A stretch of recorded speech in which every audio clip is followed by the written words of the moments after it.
Plate में खाना छोड़ने से पहले रतन टाटा का ये संदेश जरूर पढ़ें। दुनिया के जाने माने इंडस्ट्रियलिस्ट रतन टाटा ने अपनी एक ट्वीट के माध्यम से एक बहुत ही इंस्पिरेशनल इंसिडेंट शेयर किया। आज मैं उसी ट्वीट का हिंदी अनुवाद आपसे शेयर कर रही हूँ। जर्मनी एक हाईली इंडस्ट्रियलाइज्ड देश है। ऐसे देश में बहुत से लोग सोचेंगे कि वहाँ के लोग बड़ी लग्जूरियस लाइफ जीते होंगे। जब हम हैम्बर्ग पहुंचे, मेरे कलीग्स एक रेस्टोरेंट में घुस गए। हमने देखा कि बहुत से टेबल खाली थे। वहाँ एक टेबल था जहाँ एक यंग कपल खाना खा रहा था। टेबल पर बस 2 डिशेस और 2 बियर की बॉटल्स थीं। मैं सोच रही थी कि क्या ऐसा सिंपल खाना रोमांटिक हो सकता है और क्या वो लड़की इस कंजूस लड़के को छोड़ेगी। एक दूसरी टेबल पर कुछ बूढ़ी औरतें भी थीं।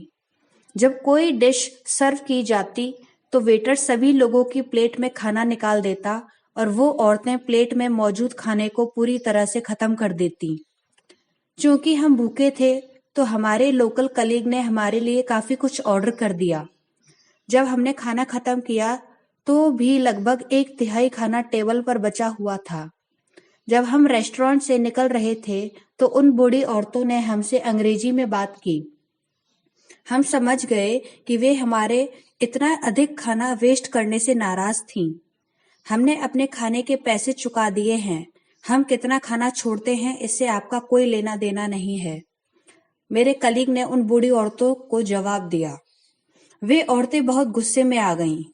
उनमें से एक ने तुरंत अपना फोन निकाला और किसी को कॉल की। कुछ देर बाद सोशल सिक्योरिटी ऑर्गेनाइजेशन का कोई आदमी अपनी यूनिफॉर्म में पहुंचा। मामला समझने के बाद उसने हमारे ऊपर 50 यूरो का फाइन लगा दिया। हम चुप थे।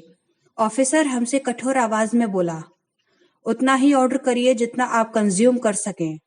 पैसा आपका है लेकिन संसाधन सोसाइटी के हैं। दुनिया में ऐसे बहुत से लोग हैं जो संसाधनों की कमी का सामना कर रहे हैं। आपके पास संसाधनों को बर्बाद करने का कोई कारण नहीं है। इस रिच कंट्री के लोगों का माइंडसेट हम सभी को लज्जित करता है। हमें सचमुच इस पर सोचना चाहिए।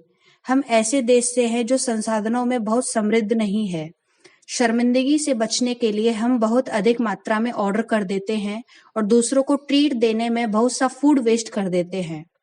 द लेसन इज, अपनी खराब आदतों को बदलने के बारे में गंभीरता से सोचें। It's very true, money is yours but resources belong to the society. पैसा आपका है लेकिन संसाधन समाज के हैं। दोस्तों, कोई देश महान तब बनता है जब उसके नागरिक महान बनते हैं। और महान बनना सिर्फ बड़ी बड़ी अचीवमेंट्स हासिल करना नहीं है। महान बनना हर वो छोटे छोटे काम करना है जिससे देश मजबूत बनता है और आगे बढ़ता है। खाने की बर्बादी रोकना, पानी को वेस्ट होने से बचाना, बिजली को बेकार न करना, ये छोटे छोटे कदम हैं जो देश को मजबूत बनाते हैं। आइए रतन टाटा जी द्वारा शेयर किए गए इस इंस्पिरेशनल इंसिडेंट से हम एक सबक लें और अपने अपने स्तर पर देश के बहुमूल्य रिसोर्सेज को बर्बाद होने से बचाएं। और ये बात हमेशा याद रखें कि भले पैसा हमारा है पर संसाधन देश के हैं।